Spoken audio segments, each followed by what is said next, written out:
എല്ലാവർക്കും എൻ്റെ വിനീത നമസ്കാരം.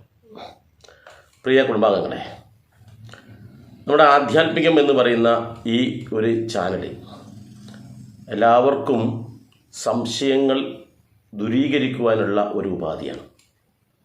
ഏത് സംശയം വേണമെങ്കിലും നിങ്ങൾക്ക് ഇവിടെ ചോദിക്കാം. കാരണം നമ്മൾക്കുണ്ടാകുന്ന പല സംശയങ്ങളും നമ്മൾ ആദ്യം നമ്മുടെ മാതാപിതാക്കളോട് ചോദിക്കും, അല്ലെങ്കിൽ നമ്മുടെ സഹോദരന്മാരോട് ചോദിക്കും, അല്ലെങ്കിൽ നമ്മുടെ വേണ്ടപ്പെട്ട സുഹൃത്തുക്കളോട് ചോദിക്കും, അല്ലെങ്കിൽ ക്ഷേത്രത്തിലെ പോറ്റിമാരോട് ചോദിക്കും, ജ്യോത്സ്യന്മാരോട് ചോദിക്കും. ഇങ്ങനെ പല ആൾക്കാരോടായിട്ടാണ് നമ്മൾ ചോദിക്കുക. എന്നാൽ ഇതിൽ പലതും നമ്മൾക്ക് തൃപ്തി തരുന്നുണ്ടാവില്ല. ഇതിൻ്റെ ഉത്തരങ്ങൾ പലതും നമുക്ക് തൃപ്തി തരാത്തതുകൊണ്ട് ആ ചോദ്യം നമ്മുടെ മനസ്സിൽ കിടന്ന് ഇങ്ങനെ കളിക്കും. അപ്പോൾ ഇങ്ങനെ ആ ഒരു ബുദ്ധിമുട്ട് വരുന്ന ചോദ്യങ്ങൾ ചില ആൾക്കാർ എൻ്റെ തന്നെ ഒരു സംശയ നിവാരണം എന്ന് പറയുന്ന ഒരു വാട്സപ്പ് കൂട്ടായ്മയുണ്ട്. ഞാനാണ് അതിൻ്റെ അഡ്മിൻ. അപ്പോൾ അതിലേക്ക് ചില ആൾക്കാർ ചോദിക്കാറുണ്ട് ഇത്തരത്തിൽ പല സംശയങ്ങളും. അങ്ങനെ എറണാകുളം ജില്ലയിലുള്ള രഘുത്തമൻ എന്ന് പറയുന്ന ഒരു കുടുംബാംഗം ചോദിച്ചൊരു ചോദ്യം, ആ ചോദ്യം വളരെ പ്രസക്തമാണ് എന്നുള്ളത് കൊണ്ടാണ് ഞാനിതിവിടെ വീഡിയോ ആക്കിയിട്ട് നമ്മുടെ പൊതുജനങ്ങൾക്ക് മുന്നിലേക്ക് കൊണ്ടുവരുന്നത്. അപ്പോൾ ചോദ്യം എന്താണെന്ന് ആദ്യം നമ്മൾ മനസ്സിലാക്കണം. ഏതായാലും അദ്ദേഹത്തിൻ്റെ ശബ്ദത്തിൽ തന്നെ നമുക്ക് ആ ചോദ്യം കേൾക്കാം. എൻ്റെ പേര് രഘുത്തമൻ ആർ, എറണാകുളം. എൻ്റെ ഒരു സംശയം, പല ക്ഷേത്രങ്ങളിലും വിഘ്നേശ്വരൻ്റെ അഥവാ ഗണേശ ഭഗവാന്റെ മുന്നിൽ തേങ്ങ ഉടയ്ക്കുന്ന ഒരു ശിലയുണ്ടാവും. ആ ശിലയിൽ പലരും പല വഴിപാടുകളായിട്ടും മറ്റും തേങ്ങ ഉടയ്ക്കാറുണ്ട്. കാര്യസിദ്ധിക്ക് വേണ്ടിയും വഴിപാടുകളായും തേങ്ങ ഉടയ്ക്കാറുണ്ട്. ആ തേങ്ങ ഉടച്ചതിന് ശേഷം പലരും പറയുന്നു അത് കഴിക്കാമെന്നും പറയുന്നുണ്ട്, കഴിക്കാൻ പാടില്ലെന്നും പറയുന്നുണ്ട്, ഉപയോഗിക്കാം എന്നും പറയുന്നുണ്ട്, കറിയും മറ്റും വെക്കാൻ പാടില്ല എന്നും പറയുന്നുണ്ട്. അങ്ങനെ പല സംശയങ്ങൾ പറയാം. അപ്പോൾ അതൊന്ന് വിശദീകരിച്ച് തന്നാൽ ഉപകാരമായിരുന്നു. എല്ലാവരും ചോദ്യം കേട്ടല്ലോ. ഈ സംശയം നമ്മൾക്കുണ്ടായിട്ടുണ്ടോ? കുഞ്ഞുനാളിൽ എനിക്കും ഉണ്ടായിട്ടുണ്ടോ കേട്ടോ ഈ ഒരു സംശയം. അപ്പോൾ സംശയത്തിൽ അദ്ദേഹം ചോദിച്ചത്, നമ്മൾ പല ക്ഷേത്രങ്ങളിലും ഇതുപോലെ തടസ്സങ്ങൾ നീങ്ങാനും മറ്റു ബുദ്ധിമുട്ടുകൾക്കൊക്കെ നീക്കം വരെ ചെയ്യാൻ വേണ്ടിയിട്ട് നാളികേരം ഉടക്കാറുണ്ട്. ഇനി ഇത് മാത്രമല്ല, ക്ഷേത്രങ്ങളിൽ ഈ വിഘ്നേശ്വരൻ്റെ മുമ്പിൽ മാത്രമല്ല നാളികേരം ഉടക്കുന്നത്. ദേവി ക്ഷേത്രത്തിൽ മറി നീക്കുക എന്ന് പറയുന്ന ഒരു ചടങ്ങായിട്ട് നമ്മൾ വാക്കത്തി കൊണ്ട് വെട്ടിയിട്ടോ അല്ലെങ്കിൽ നടയ്ക്ക് സമർപ്പിക്കുകയോ ഒക്കെ ചെയ്യാറുണ്ട്. ഇവിടെ ചോദിക്കുന്ന ഇത്തരത്തിലുള്ള ഈ നാളികേരം നമ്മൾക്ക് കഴിക്കാൻ പറ്റുമോ, അല്ലെങ്കിൽ മറ്റേതെങ്കിലും തരത്തിൽ കറിക്കായിട്ടോ മറ്റേതെങ്കിലും തരത്തിലോ ഉപയോഗിക്കാൻ പറ്റുമോ എന്നാണ് ചോദിച്ചിട്ടുള്ളത്. ഞാൻ പറയട്ടെ, അപ്പോൾ ഈ നാളികേരം എന്താണ് ചെയ്യുക? ഇതിപ്പോൾ നമ്മൾ എറിഞ്ഞുടച്ച നാളികേരമാണ്, അല്ലെങ്കിൽ എറിഞ്ഞുടക്കാതെ തന്നെ നമ്മൾ വാക്കത്തി കൊണ്ട് വെട്ടിയിട്ട് നമ്മൾ മറിനീക്കുന്ന നാളികേരമാണ്. എന്തായാലും അത് ഇതായി. ആ നാളികേരം പിന്നെ എന്ത് ചെയ്യും? അതിനു മുന്നേ നമ്മളൊന്നത് മനസ്സിലാക്കുന്നത്, എന്തിനാണ് ഇത്തരത്തിൽ നാളികേരം അങ്ങനെ ചെയ്യുന്നത് എന്ന് നോക്കണം. അതിനെക്കുറിച്ച് വിശദമായിട്ടൊരു വീഡിയോ ഞാൻ മുന്നേ ചെയ്തിട്ടുണ്ട്. എന്തിനാണ് ഓരോ ദേവൻ്റെ മുന്നിൽ ഈ നാളികേരം ഉടയ്ക്കുന്നത് എന്നുള്ളത്. ശബരിമലയ്ക്ക് പോകുന്ന അവസരത്തിൽ നമ്മൾ നിരവധി നാളികേരം ഇങ്ങനെ പല ഭാഗങ്ങളിലായിട്ട് നമ്മൾ ഉടയ്ക്കുന്നുണ്ട്. ഇവിടെ നമ്മൾ നമ്മുടെ പ്രയാസങ്ങളെ, ദുരിതങ്ങളെ, കഷ്ടപ്പാടുകളെയൊക്കെ തന്നെയാണ് നാളികേരമാണെന്നുള്ള നാളികേരത്തെ സങ്കല്പിച്ചും കൊണ്ട് നമ്മൾ എറിഞ്ഞു പിടിക്കുന്നത്. കാരണം നമ്മൾക്കറിയാം, നമ്മുടെ ദുരിതങ്ങളും നമ്മുടെ പ്രശ്നങ്ങളും എന്താ നമ്മൾക്ക് താങ്ങാൻ കഴിയുന്നതിലും ഏറെയാണ്. അപ്പോൾ അത് താങ്ങാൻ കഴിയാത്തത് കൊണ്ടാണല്ലോ നമ്മളൊരു പരിഹാരം എന്ന രീതിയിൽ ഇങ്ങനെയുള്ള ചടങ്ങ് ചെയ്യുന്നത്. അപ്പോൾ അതിനെ നമുക്കൊരു തേങ്ങയോടാണ് ഉപമിക്കേണ്ടത് എന്നർത്ഥം. ഒരു നാളികേരം എടുത്തു നോക്കിക്കഴിഞ്ഞാൽ അതിന് ശക്തമായിട്ടൊരു പുറന്തോടുണ്ടാകും, ഉറപ്പാണ്. ആ പുറന്തോട് എന്ന് വെച്ചാൽ ആ ചകിരി മുഴുവൻ തന്നെ നമ്മൾ മാറ്റണം. ആ ചകിരി മുഴുവൻ മാറ്റിക്കഴിഞ്ഞാൽ പിന്നെ കിട്ടുന്നതാണ് തേങ്ങ എന്ന് പറയുന്ന ആ ഉള്ളിൽ ചിരട്ടിയോടൊപ്പമുള്ള ഒരു സാധനം. ഈ പുറത്തുള്ള ചകിരി മുഴുവൻ നീക്കം ചെയ്താൽ ആ ചകിരിയോടൊപ്പം ഉള്ള ഒരു തേങ്ങ ഒരാൾക്കും ഉപയോഗിക്കാനും കഴിയില്ല. അത്ര പ്രശ്നങ്ങളാണ്. അതുതന്നെയല്ലേ നമ്മുടെ ജീവിതത്തിലുള്ളത്. നമ്മുടെ പ്രശ്നങ്ങൾ എന്ന് പറഞ്ഞാൽ അത്ര അതിജീവിക്കാൻ പറ്റുന്ന പല തരത്തിലുള്ള പ്രശ്നങ്ങളാണ്. എന്നുവെച്ചാൽ തേങ്ങയ്ക്ക് ചുറ്റുമുള്ള ചകിരി പോലെ ഇങ്ങനെ നൂലാമാലകളായിട്ട് ഇങ്ങനെ കിടക്കുക. അപ്പോൾ അതിന് ആദ്യം ചികഞ്ഞു മാറ്റി. ആര് മാറ്റി? നമ്മൾ മാറ്റി. നമ്മുടെ പ്രശ്നങ്ങളും നമ്മളാണ് മാറ്റേണ്ടത്. നമ്മുടെ ജീവിത രീതിയും പ്രവർത്തനങ്ങളും കൊണ്ടാണ് മാറ്റേണ്ടത്. അതിനുള്ള വഴിയാണ് ഇവിടെ തെളിയുന്നത്.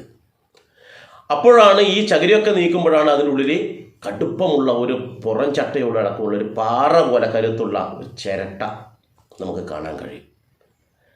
അപ്പോൾ ആ ചിരട്ടക്കുള്ളിലാണ് എന്തുള്ളത്? നിർമ്മലമായിട്ടുള്ള മൃദുലമായിട്ടുള്ള പഴം, തേങ്ങയുടെ ഉള്ളിൽ നമുക്ക് കഴിക്കാൻ പറ്റുന്നത്. അതിനുള്ളിലോ മധുരമുള്ള വെള്ളവും. അപ്പം മധുരമുള്ള പഴവും മധുരമുള്ള വെള്ളവും ഈ പുറന്തോടിൻ്റെ ഉള്ളിലാണുള്ളത്. ഇതാണ് നമ്മുടെ മനസ്സ്. ഈ ചിരട്ട പോലെ കഠിനമുള്ളതാണ് നമ്മുടെ പ്രശ്നങ്ങൾ. നമ്മൾക്ക് പലതും തോന്നിയോ എനിക്ക് മുന്നോട്ട് പോകാൻ കഴിയില്ലേ. അപ്പോൾ ആ കടുപ്പം കാരണമാണ് ചില ആൾക്കാർക്ക് പരാജയപ്പെട്ടിട്ട് ഇതിന് പരിഹാരം കാണാൻ പരാജയപ്പെട്ടിട്ട് ചില ആൾക്കാർ ആത്മഹത്യയിലേക്ക് പോകുന്നത്. അപ്പോൾ ഇത് പരിഹാരം കാണാൻ കഴിയില്ലേ, ഞാൻ പരാജയപ്പെട്ടു പോകുമോ എന്നുള്ള പ്രയാസം. ചിലത് താങ്ങാൻ കഴിയുന്നതിലേറെയായിരിക്കും, അത്ര കടുപ്പമുള്ളതായിരിക്കും പ്രയാസം.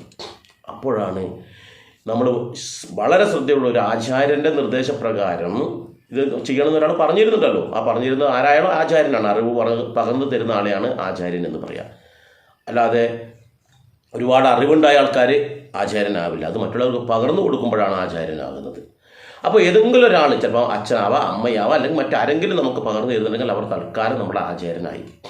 അപ്പോൾ ആ ആചാര്യനിൽ നിന്ന് കിട്ടിയ വാക്ക് പ്രകാരം ഈ നാളികേരമാകുന്ന നമ്മുടെ പ്രശ്നങ്ങളെ എറിഞ്ഞുടച്ച് അതിൻ്റെ ഉള്ളിലുള്ള മൃദുലമായിട്ടുള്ള കാര്യങ്ങൾ നമ്മുടെ മനസ്സിലേക്ക് വരണം, അല്ലെങ്കിൽ നമ്മുടെ ജീവിതത്തിൽ കൊണ്ടുവരണം. ഏത്?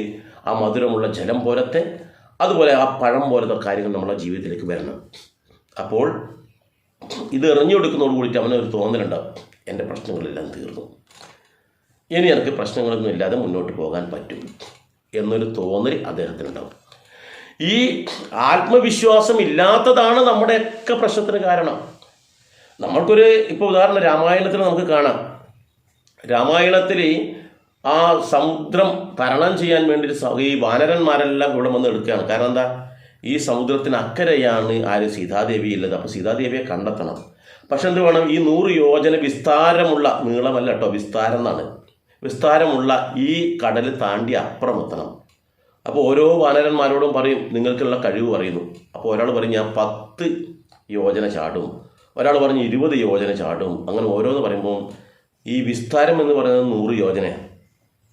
അപ്പോൾ അംഗദൻ പറയുന്നത് എന്താണെന്ന് അറിയാം, എനിക്ക് ഈ 100 യോജന അപ്പുറം ചാടി കിടക്കാൻ പറ്റും, പക്ഷേ ഇപ്പുറം ചാടി കിടക്കാൻ പറ്റുമോ എന്നൊരു സംശയം.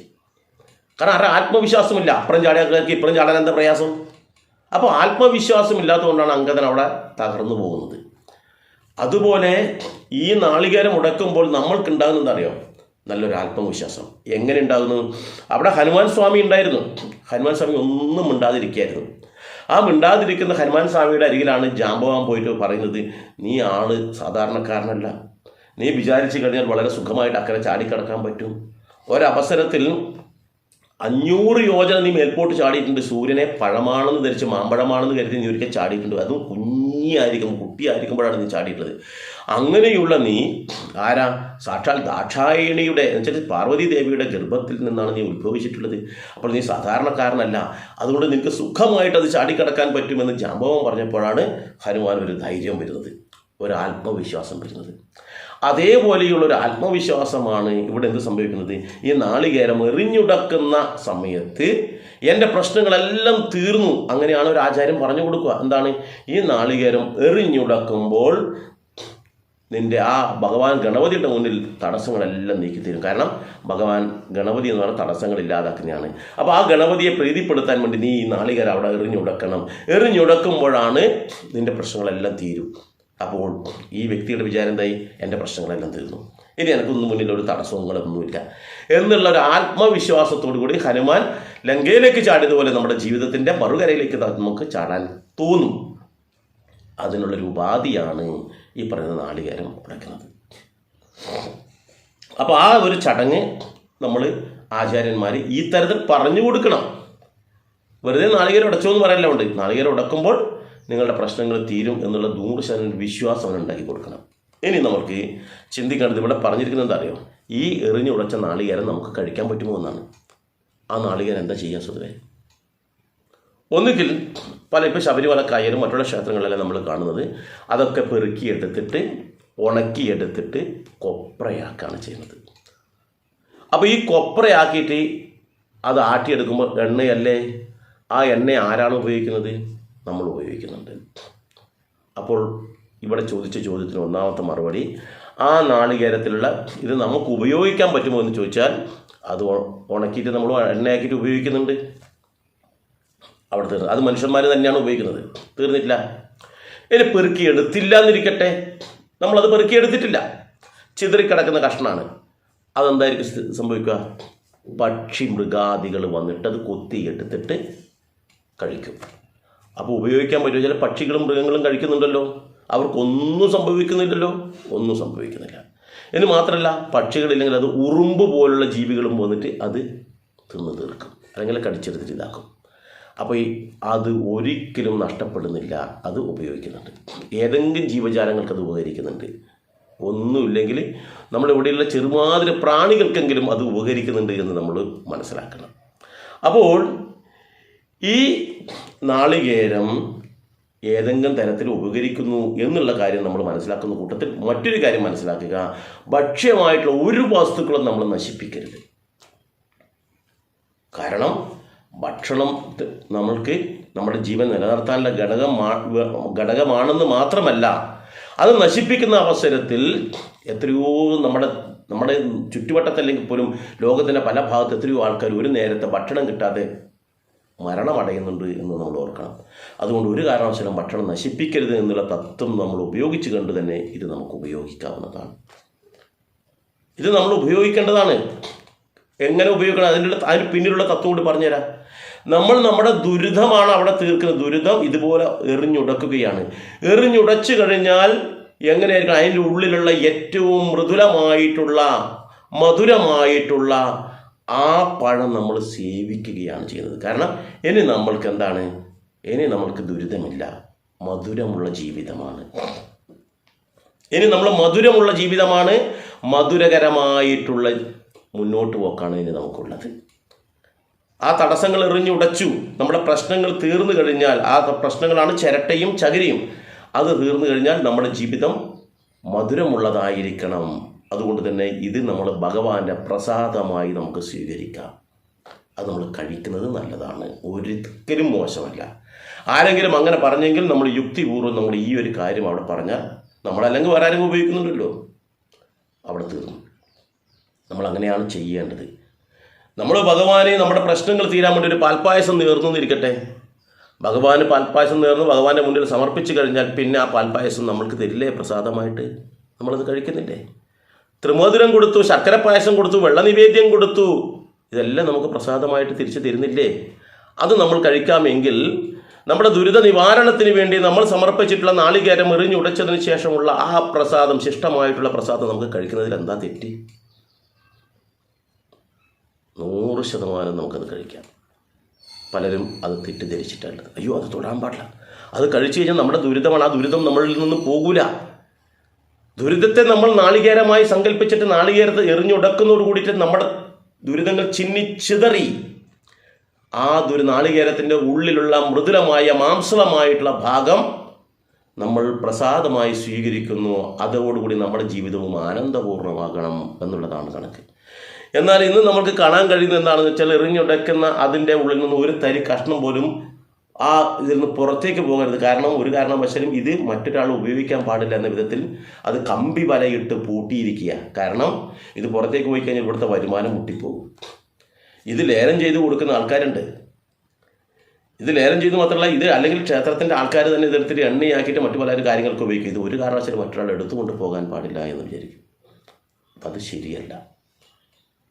ഇതിൽ നിന്ന് ഒരു കഷ്ണമെങ്കിൽ ആ ഭക്തൻ ഉപയോഗിക്കുന്നതാണ് ഉത്തമം എന്നുള്ളതാണ് എൻ്റെ വ്യക്തിപരമായിട്ടുള്ള അഭിപ്രായം.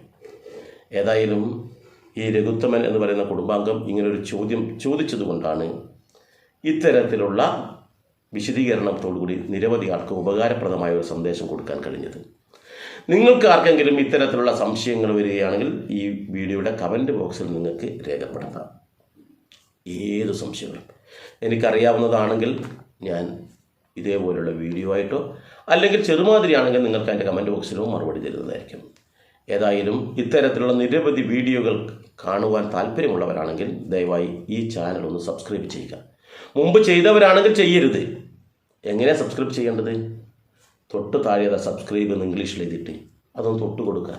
തൊടുമ്പോൾ തന്നെ സമീപത്തായിട്ട് ഒരു മണിയുടെ ചിത്രം വരും, അതും കൂടി തൊട്ട് കൊടുക്കുക. തീർന്നു.